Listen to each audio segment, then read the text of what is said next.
AI agents have different ways to remember stuff, and each serves a different purpose. So let's take a look at the four main types of AI agent memory, from some pretty foundational stuff to what I think are some quite interesting emerging areas.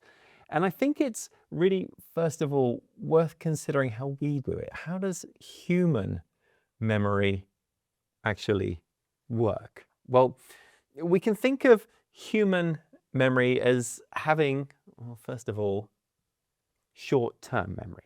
So that's the stuff that is active in the brain right now, like what I'm saying at this very moment. That's one type of memory. But there's also a type of memory called factual knowledge. So this is things like the company security policies that you remember, or it could be facts like Python is an interpreted language. Then there are learned skills, like, I don't know, writing backwards on a sheet of glass, for example, which I am totally doing here. There is absolutely no camera trickery involved. And then there is personal experience. Like the time I spent 3 hours debugging a Kubernetes cluster only to discover I was pointing at the wrong cluster the entire time. Seriously, that was 3 hours of my time. Anyway, it turns out that well-designed AI agents, they also need these three types of memory, or these four types of memory that I've got here. And there's actually a well-known framework for this, and it's from a Princeton research team, and they gave it the name of Koala. That's Cognitive Architectures for Language Agents, and Koala maps out four distinct types of memory that agents need. So let's walk through each one and see how they actually work in real agentic systems today. So type 1, that is working memory. This is the agent's context window. It's everything the agent can see right now. The current conversation, if there's any system instructions, they'll be in there.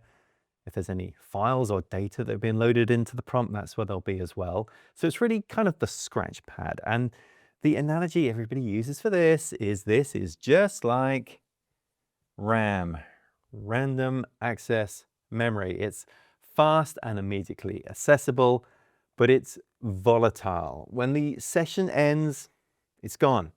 And it's also limited in size. I mean, the biggest context windows available today are pretty big. I mean, it could be like 1 million tokens or even more than that, but that still has a ceiling. And try to stuff too much in there and performance is gonna degrade as the model starts losing track of things that are kind of buried in the middle of the context window.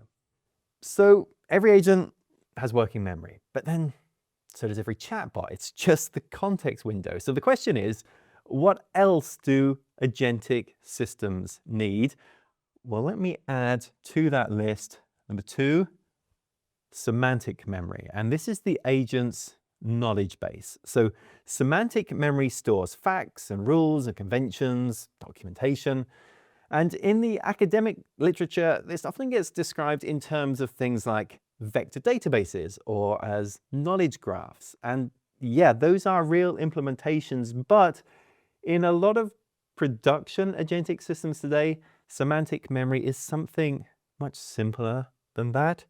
It's just simply markdown files, .md files. So take Claude Code as an example of this. So it has one of these markdown files.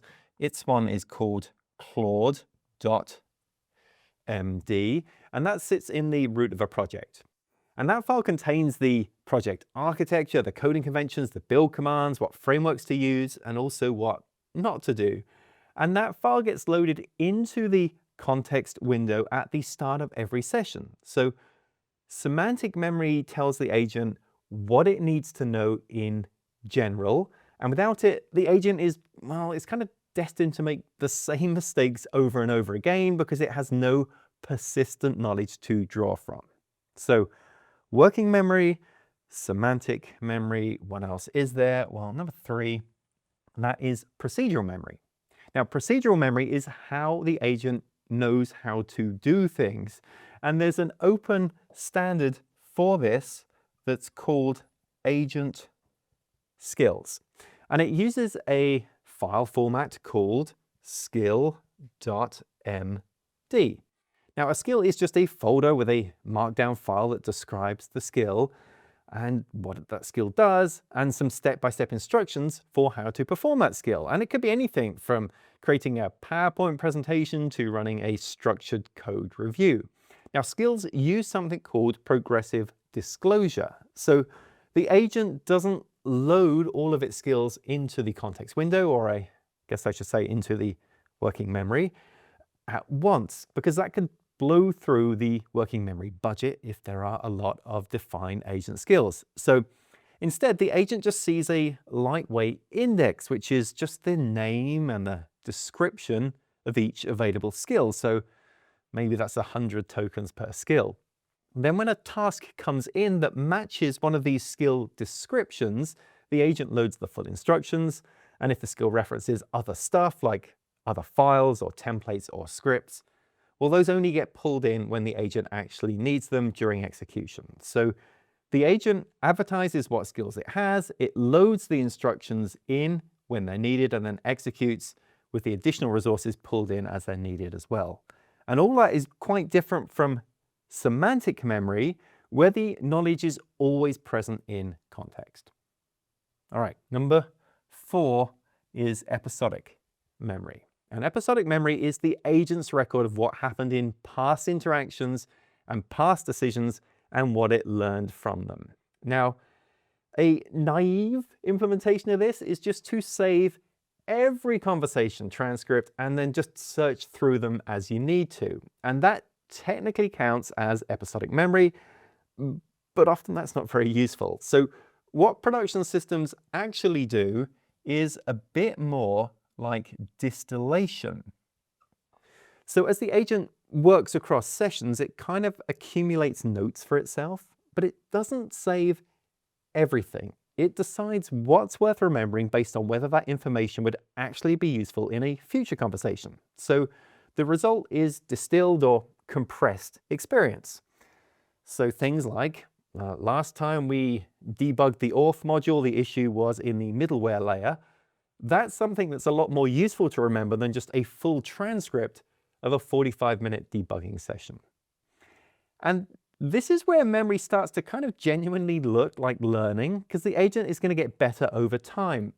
But episodic memory is also the hardest type of these to get right, because what do you delete? When does information become obsolete?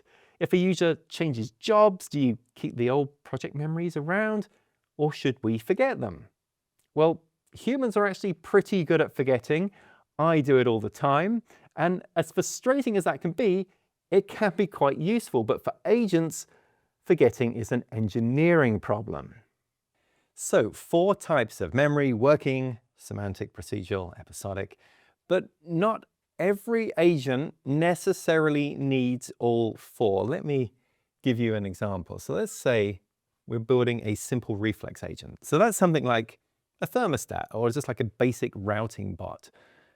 Doesn't need all 4. It might only need access to working memory, the context window, and that's basically it.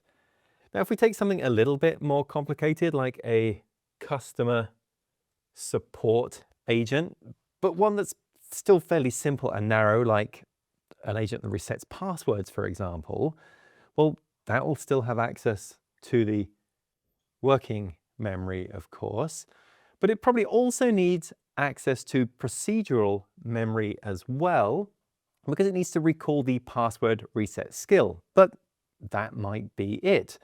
Whereas if we take a look at something like a coding agent, it probably needs access to all 4. So it certainly needs access to the working memory, the context window, but it also needs the product knowledge it would get from semantic, and then the skills system from procedural, and also the auto memory from episodic that learns across sessions.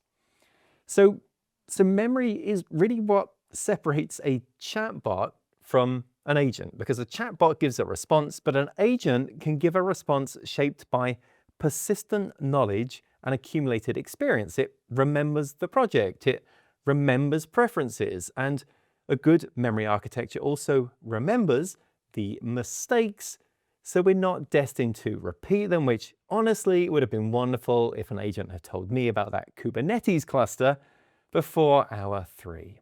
So 4 types of AI agent memory. Which of these are you using in your own agentic workflows?